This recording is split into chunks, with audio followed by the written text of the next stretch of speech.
আমাদের zero our YouTube চ্যানেলে আজকে আরেকবার স্বাগত। দাঁড়িয়ে কথা বলছি তার কারণ হচ্ছে আজকে আবার একটুখানি চেঞ্জ করলাম, জায়গা চেঞ্জ করলাম। পুরনো জায়গায় তোমাদেরকে আবার একটুখানি ফেরত নিয়ে যাই।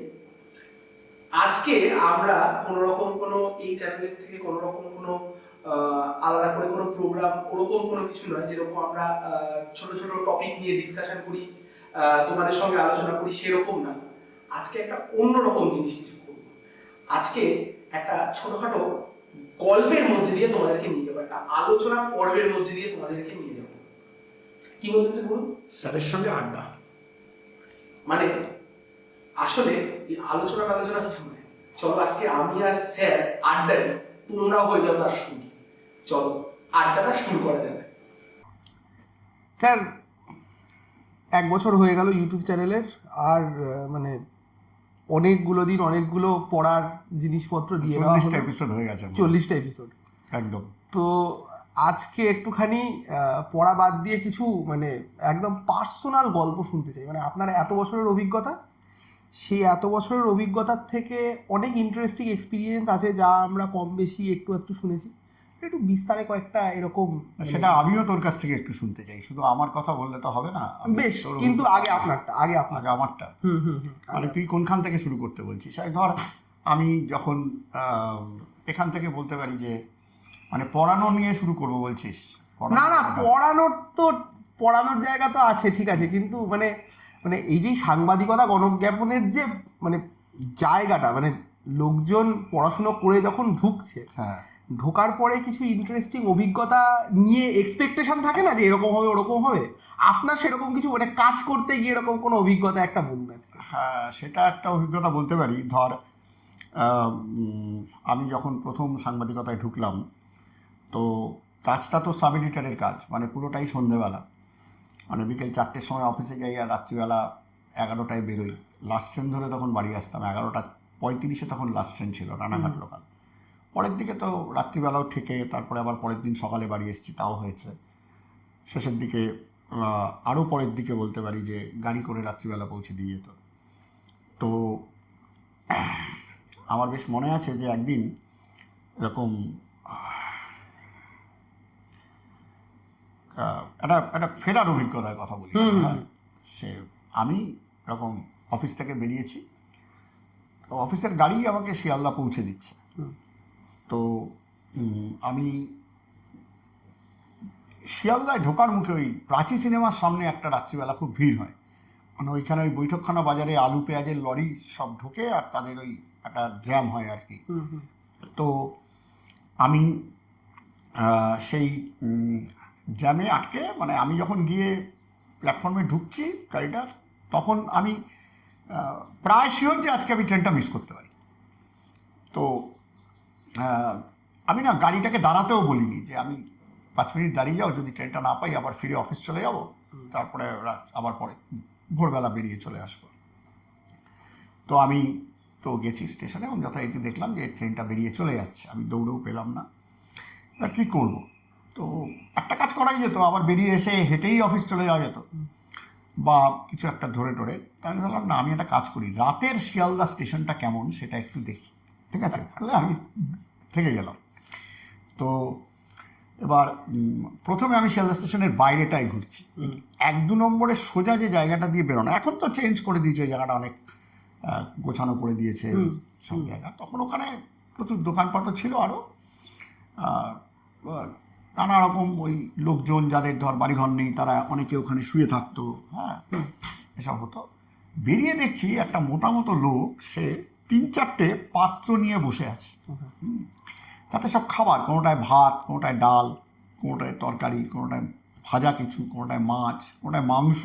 হ্যাঁ, এবং তার চারপাশে সব এই থালা বাটি কিছু নিয়ে নানা রকম সব গরিব মানুষ বসে আছে, মানে যারা সব ওই বাচ্চা টাচ্চা সব মিলেই, মানে তারা ওই প্ল্যাটফর্মেই থাকে আর কি। আর ওই লোকটা তাদেরকে ওই খাবার দিচ্ছে। হচ্ছে কোনো মাছ ভাঙা টুকরো, কোনোটা মাংসের টুকরো ভাঙা। হ্যাঁ, আমি দেখেই বুঝলাম যে, আমার যেন মনে হলো আর কি, যে এগুলো বোধহয় এই শিয়ালদার আশেপাশে যে হোটেলগুলো আছে তার বেঁচে যাওয়া খাবার এগুলো নিয়ে আসে, এবং সে খুব কম দাম। মানে আমি তোকে বলছি, তখন ডাল ভাত কেউ খাচ্ছে তাকে 2 টাকা নিচ্ছে, মাছ ভাত খেলে 5 টাকা, হ্যাঁ, মাংস ভাত খেলে 10 টাকা না 8 টাকা এরকম আর কি। তো আমি অনেকক্ষণ, আমার তো হাতে প্রচুর সময়, 3:35 ফার্স্ট ট্রেন, তখন বাজে হার্ডলি 11:30 হবে বা 12টা।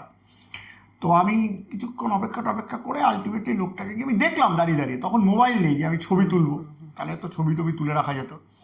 তো আমি আলটিমেটলি লোকটাকে গিয়ে জিজ্ঞেস করলাম, দাদা এই খাবার আপনি রোজ এরকমভাবে বিক্রি করেন? বললো হ্যাঁ। খাবারটা আসে কোথা থেকে? বললো আমার আন্দাজে ঠিক। বললো এখানে যে টোটেলগুলো আছে সেগুলোতে যা খাবার বেঁচে থাকে ওরা খুব কম দামে আমাকে দিয়ে দেয়, আমি আবার নিয়ে এসে এখানে একটু এই কম দামে বিক্রি করি, ওদের একটু খাওয়া হয় আর আমার 2 পয়সা হয়। কি অদ্ভুত, মানুষ কত রকমভাবে বাঁচে। মানে এটাও একটা জীবনের অভিজ্ঞতা আমার। আমি খুব ছোটোবেলা, আমার সঙ্গে সঙ্গে মনে পড়ে গেল, আমাদের যখন একদম ছোটোবেলা, মানে আমরা যখন স্কুল টুলে পড়ি, মানে তখনও তো ক্যাটারিং ব্যাপারটা এরকম আসেনি, বাড়ি ভাড়া করে বিয়ে দেওয়ার ব্যাপারও আসেনি, পাড়ায় প্যান্ডেল করে বিয়ে হতো, রাঁধুনি ডেকে বাড়ির লোকরাই সেই গামছা পরে একটা বেঁধে নিয়ে সার্ভ করতেন।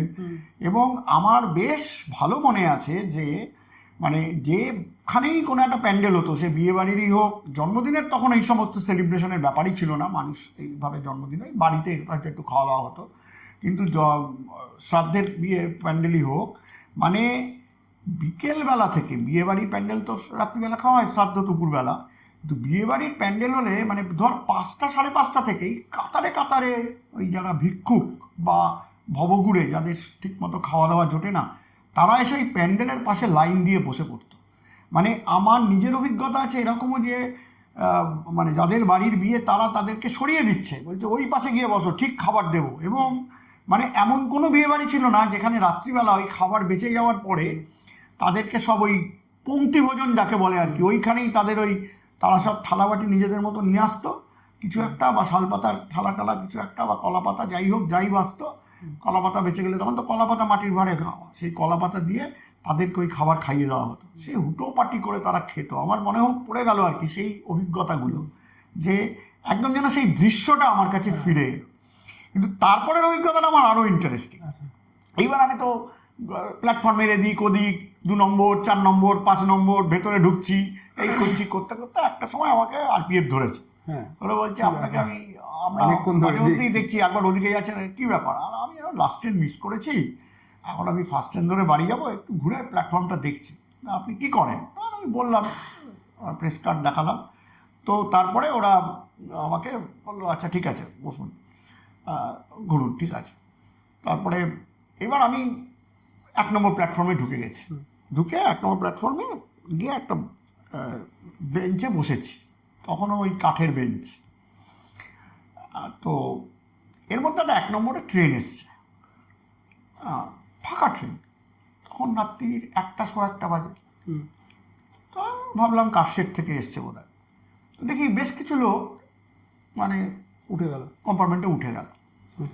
তো আমি উঠে গিয়ে একজনকে বললাম এই ট্রেনটাই কি কালকে ফার্স্ট ট্রেন হবে, স্টেশন হবে? বললো হ্যাঁ। সে বলুন, সে লোকটা আমাকে বলছে। আমি সোজা একটা বেঞ্চে গিয়ে শুয়ে পড়লাম, মানে একটা সিট লম্বা। সেটা হচ্ছে মানে ট্রেনের কম্পার্টমেন্টে ঢুকলে, লোকাল ট্রেনে ঢুকলে বাঁদিকে বা ডান দিকে ঢুকলে 2 সারি বেঞ্চ পাওয়া যায়, তারপরে দেয়ালটা, মানে তারপরে লাস্ট কম্পার্টমেন্টে উঠেছি, লম্বা টানা দেয়াল, তারপরেই হচ্ছে গার্ড বা ড্রাইভারের কম্পার্টমেন্ট। তো আমি ওইখানে ওই ভেতরের দিকে গিয়ে ওই দেয়ালের ঠিক উল্টো দিকের মুখের বেঞ্চটায় লম্বা হয়ে শুয়ে পড়েছি। পড়ে আমি ওই বেঞ্চের দিকে মুখ করে শুয়েছি। তো লোকটা আমাকে বললো জুতোটা আপনি খুলে রাখবেন না, কারণ জুতো কিন্তু চুরি হয়ে যেতে পারে। মানে জুতো পরেই আমি ওই বেঞ্চের ওপরে ওইভাবে তুলে শুয়ে পড়েছি, আমার মানে বডির পেছন দিকটা হচ্ছে বাইরের দিকে, ঘুমিয়েও পড়েছি বুঝলি। হঠাৎ মানে আমার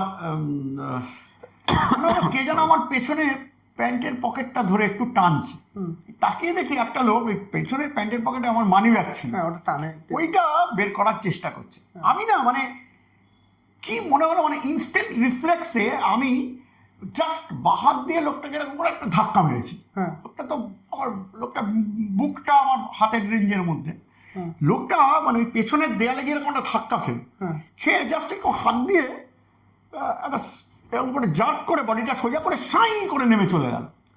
এই ধাক্কার আওয়াজে উল্টো দিকে যে লোকটা, সেই আমাকে বলেছিল উঠে পড়ুন, ঘুমিয়ে পড়ুন।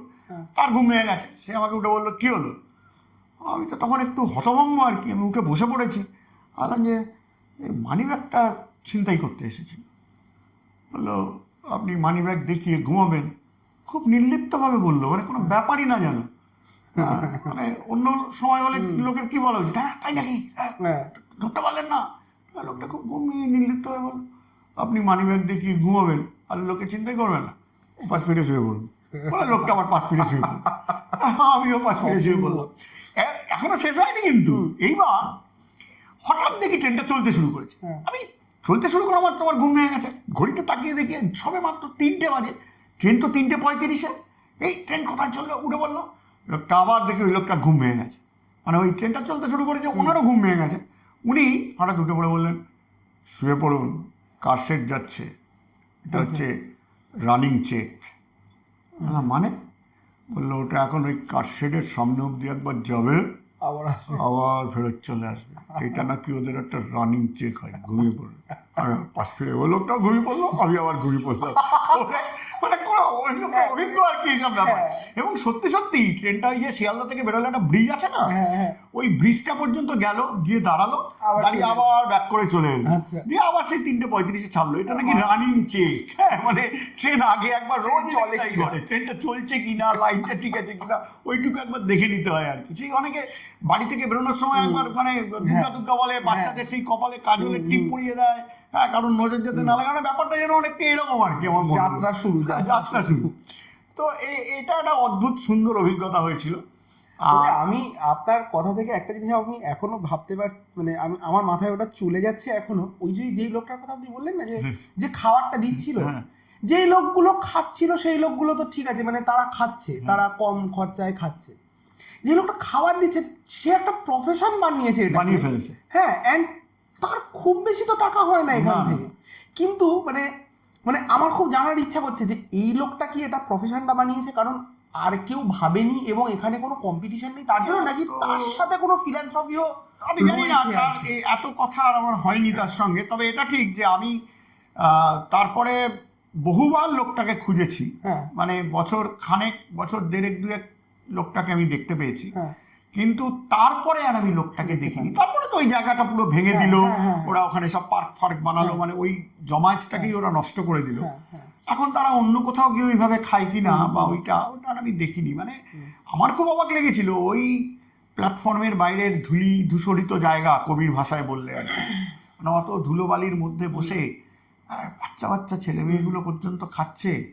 মানে আমরা আমাদের ছেলে মেয়েদের কত যত্ন করে খাওয়াই, এরা এর মধ্যেই বড় হয়। সে তো মানে তারপরে আমাদের স্টেশনেও আমরা এরকম অনেক দেখি যে ওইখানেই রান্না হচ্ছে, ওখানেই খাচ্ছে।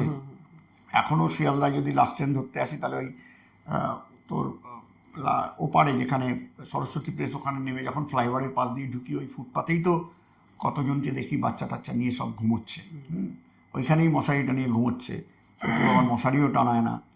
আর ভাবি যে বৃষ্টি নামলে এই লোকগুলো কোথায় যায়, বৃষ্টিতে পুরো ভিজে যাবে। তো একটা অদ্ভুত জগৎ আর কি। মানে এই এই বৈষম্যটা দেখতে দেখতেই আমরা সবাই কিন্তু বড় হই, তাই না?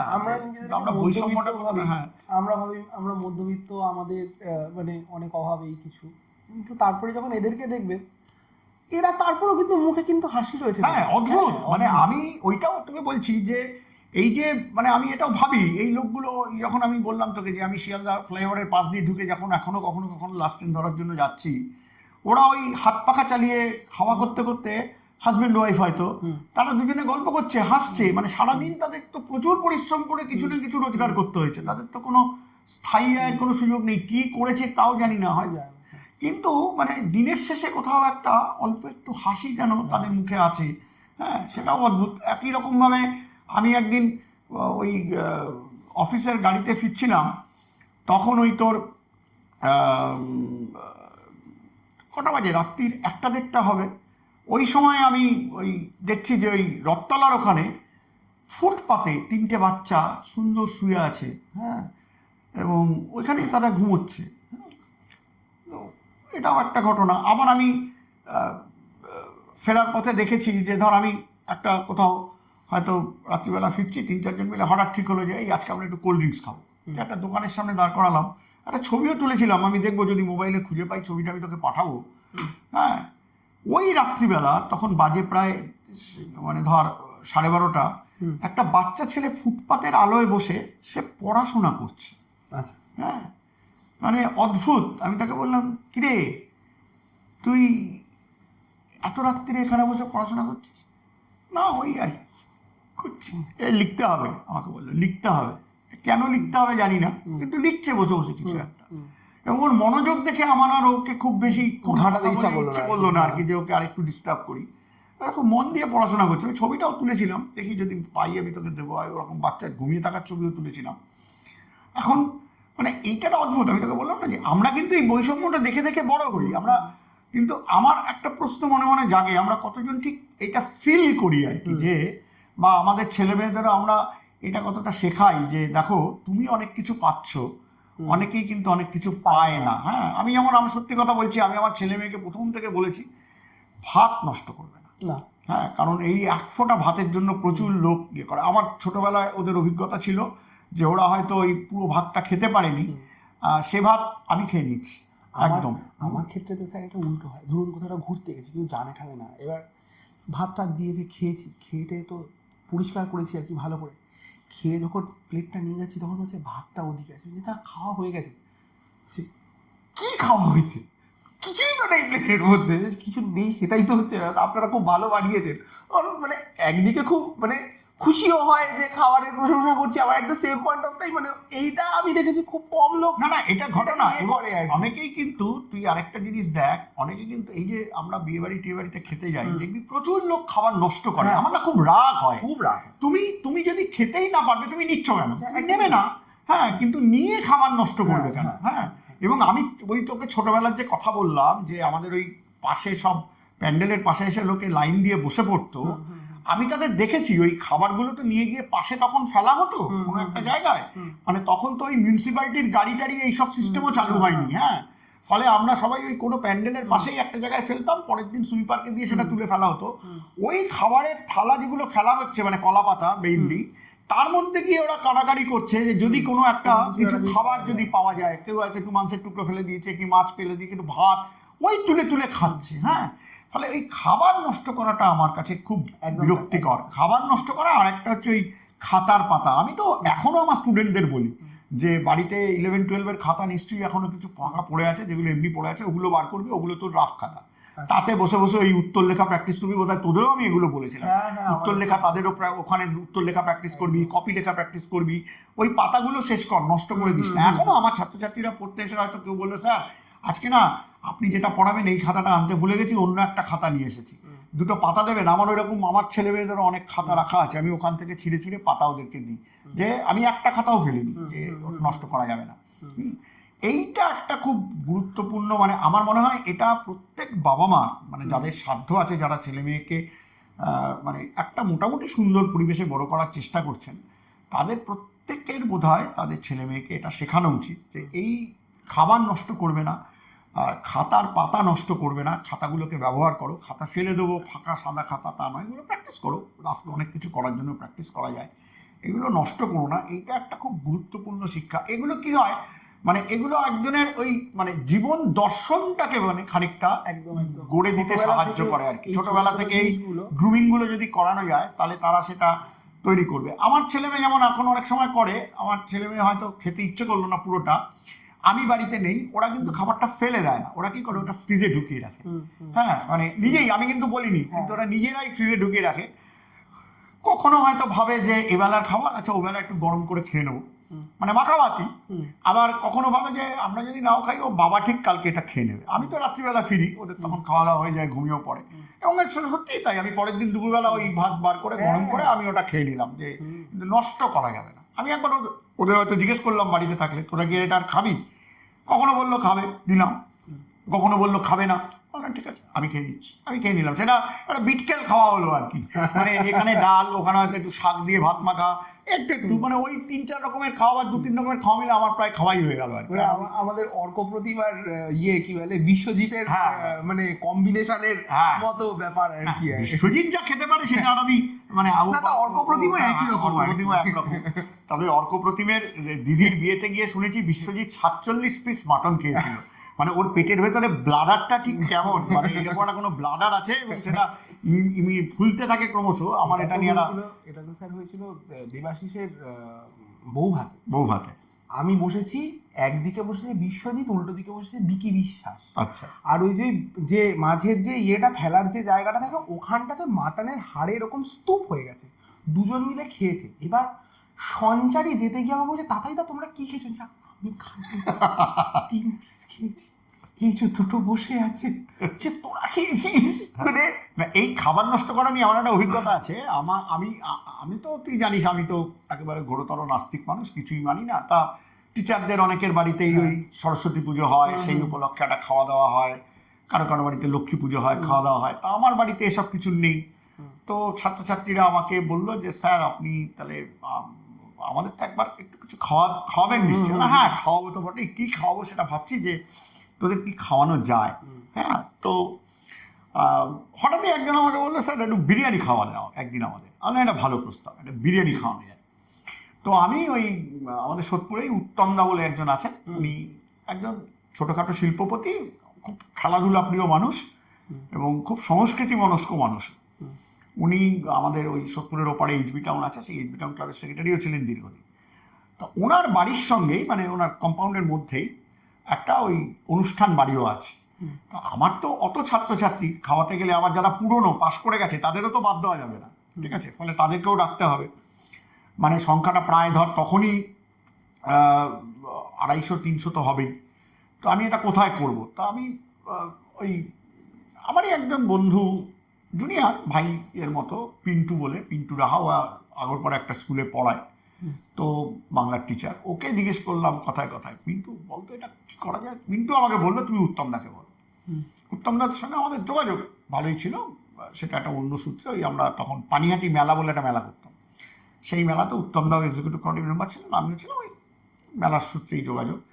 তো উত্তমদাকে বলে উত্তমদার ওই বাড়িটা তুমি পাও কিনা। তো উত্তমদাকে বলে, উত্তমদা আমার এই পড়াশোনা ব্যাপারটাই খুব উৎসাহী আর কি, মানে আমি পড়াই এবং আমার এত ছাত্রছাত্রী, এটা ওনার একটা দারুণ। তো উনি আমাকে ওনাকে বলা মাত্র বললেন একদম তুমি একটা বিয়ের ডেট পড়বে না, এরকম একটা ডেট দেখে করো, আমি এটা দিয়ে দেবো। সত্যি কথা বলতে আমি অনেকবার বলা সত্ত্বেও উনি ভাড়াটুকুও নেননি, ঠিক আছে। তো ওইখানে তা উনি আমাকে বললেন বিরিয়ানি খাওয়াবে তো আমি একজন লোক ঠিক করে দিচ্ছি। মানে এই লোকটি ওই ইয়েতে এইচবি টাউনের পুজোয় একদিনের খাওয়া দাওয়ায় বিরিয়ানি খাওয়ানো হতো, সেখানে ও রান্না করতে আসতো। মানে ও নিজে বিরিয়ানি বানায়, টিটাগড়ে ওর বাড়ি, পাপ্পু নাম। তো পাপ্পুর সঙ্গে যোগাযোগ করে দিল। তো পাপ্পু এসে ওইখানেই বিরিয়ানি রাঁধলো, রেঁধে খাওয়ালো। তোর মনে থাকার কথা প্রথমবার বিরিয়ানি, প্রবল বৃষ্টি নেমেছে। এইবার বিরিয়ানি তো প্রায় যাচাই করেছি আমি, মানে যতজন তার থেকে বেশি পরিমাণ বাড়াতে বলেছি, সবাই খেয়েছে। কিন্তু শেষের দিকে প্রায় জনা 10 বিরিয়ানি কম পড়ে গেছে, মানে আমিও খাইনি, জনা 10 আর বিরিয়ানি নেই। ইভেন আমি ভেবে রেখেছিলাম যে উত্তমদার বাড়িতেও আমি উত্তমদা ওয়াইফ আছেন, তার 2 ছেলে আছে, তাদের জন্য, মাসিমা ছিলেন তখনও বেঁচে, আমি ওনাদের জন্যও পাঠাবো। এবং উত্তমদার খুব প্রিয় পাপ্পুর বিরিয়ানি আর কি। হ্যাঁ, কিন্তু মানে উত্তমদাকে একটু টেস্ট করতে পাঠানো হয়েছিল, কিন্তু ওইটুকু আর দেওয়ার মতো বিরিয়ানি নেই। এবার মানে আমি খুবই চিন্তায় পড়ে গেছি। উত্তমদা আমাকে বললেন শোনো একটাই কাজ করা যাবে এখন, তাহলে চলো বিরিয়ানি কিনে আনি। হ্যাঁ বলে উত্তমদাই গাড়ি বার করলেন। আমি গাড়িতে করে, আমি আর উত্তমদা এসে আমাদের সোদপুর স্টেশন রোডে ঢাকা বিরিয়ানি বলে একটা দোকান ছিল তখন, তো সেই দোকানটা এখন উঠে গেছে। তো এই ঢাকা বিরিয়ানিতে গিয়ে আমরা বিরিয়ানি কিনলাম, এরকম প্রায় 10-12 প্যাকেট। হ্যাঁ, কিনে মানে পাপ্পু এবং তার যে 2-3 জন লোক এসছে তাদের খাওয়ার মতো বিরিয়ানিও নেই, মানে ওরাও ওদেরটুকু দিয়ে দিয়েছে আর কি। ছেলেপুলে এত খেয়েছে, সে ঠিক আছে, আমার তাতে আপত্তি নেই। আমার মনে হচ্ছে যে আমি কেন আরো 10-20 প্লেট বেশি বানাতে বললাম না। যাই হোক, আমি নিয়ে এসে তারপরে তো আমরা ওই বিরিয়ানি সবাই মিলে ভাগ ভাগ করে খেলাম, খাওয়া দাওয়া হলো। এবং তোর মনে আছে নিশ্চয়ই যে ওই সময়ই হচ্ছে আমাদের 2 ছাত্রছাত্রী, একজনের নাম শুভম বোস। শুভম এখন কলকাতারই একটি খুব বিখ্যাত দৈনিক সংবাদপত্রের ডিজিটাল বিভাগে কাজ করে, আমি আর সেটার নাম বলছি না। আর ওর ওয়াইফ দীপা। তো তখন ওরা দুজনেই হচ্ছে সম্ভবত সেকেন্ড ইয়ার, থার্ড ইয়ার, তোদেরই তো ব্যাচ, থার্ড ইয়ার। এবং ওদের ফার্স্ট ইয়ার থেকেই একটা সম্পর্ক ছিল। তো হঠাৎ আমাদের একটা হুজুগ উঠলো যে ওদের একটা এখানে বিয়ে দিয়ে দাও, ঠিক আছে, মানে আমাদের তা আমি বললাম হ্যাঁ গান্ধর্ব মতে বিয়ে হোক। গান্ধর্ব মতে বিয়ে মানে মালা বদল হলেই হবে। এবং ওই বৃষ্টি তখন একটু থেমেছে, তার মধ্যেই পাশে এইচবি টাউনের বাজারে গিয়ে দুটো রজনীগন্ধার মালা স্যান্ডি এবং আরেকটি একটা কিনে নিয়ে এলো, এবং ওইখানেই ওদের প্রথম বিয়ে দিয়ে দেওয়া হয়েছিল। আলটিমেটলি ওরা বিয়ে করেছে তো, তা অবশ্যই, এবং ওদের তো আমরা সবাই মিলে এনজয় করলাম খুব। এখন একটা ওদের খুব সুন্দর ফুটফুটে মেয়ে হয়েছে, সেটা কিন্তু তুই আর আমি দেখতে যাবো বলে এখনো করে উঠতে পারিনি। এবার আমরা একদিন দেখতে যেতে হবে, আমরা হাসপাতালেই দেখতে গেছি পরের দিনই, যেদিনও হয়েছে, তারপর আর দেখতে যাওয়া হয়নি, এটা একটা দেখতে যেতে হবে। তো মানে এটাও একটা খুব ইন্টারেস্টিং অভিজ্ঞতা, মানে এই সম্পর্কটাকে আমি ওই জন্য খুব এনজয় করি, জানিস তো, এই ছাত্রছাত্রীদের এই জগৎটা, মানে এটা আমাকে একটা নতুন জীবন দিয়েছে বলা যায়। মানে এত মানে ভালোবাসা, আন্তরিকতা, এবং এই যে মানে একটা ভীষণ বন্ধুত্বের সম্পর্ক। আবার ক্লাসে যখন পড়াচ্ছি তখন আমি যখন সিরিয়াস, বাকিরাও খুব সিরিয়াস, হ্যাঁ, মানে তখন জানে যে স্যারের সঙ্গে এদিক ওদিক করা যাবে না। তোর মনে আছে চিন্ময়ীর সঙ্গে সেই ঘটনাটা? আমি তো সেই, আমার তো ক্লাস করার কোনো টাইমের ঠিক নেই, আমার 3:30 ক্লাস শেষ, আমি তো ইয়ে করে যাচ্ছি যে ক্লাস নিয়ে যাচ্ছি, মানে আমি তো, আমার তো ওই রকম আর কি, মানে বোঝাচ্ছি তারপরে লেখাচ্ছি। আমার যতদূর মনে আছে আমি সেদিন ইন্টারন্যাশনাল রিলেশনস পড়াচ্ছিলাম, আমার মনে পড়ছে যতদূর, মানে এটা আমি 2012 সালের ঘটনা বলছি, হ্যাঁ, মানে আজ থেকে 14 বছর আগে। তো আমি সেই আমার ইয়ে ছিল যে আমি একটা মাথা খাটিয়ে মাথায় নিয়ে যেতাম যে আমি কী কী লেখাবো। তুই দেখেছিস আমি কোনোদিন বই খাতা কিচ্ছু নিয়ে যাইনি, পুরোটা আমি মাথায় নিয়ে যেতাম, আমার মতো করে বোঝাতাম, আমার মতো করে লেখাতাম, এবং ওই একবার বাংলায় বলতাম, একবার ইংরেজিতে বলতাম, যাতে সবাই সবার মতো করে লিখতে পারে, কেউ বাংলায় পড়ছে, কেউ ইংরেজিতে পড়ছে।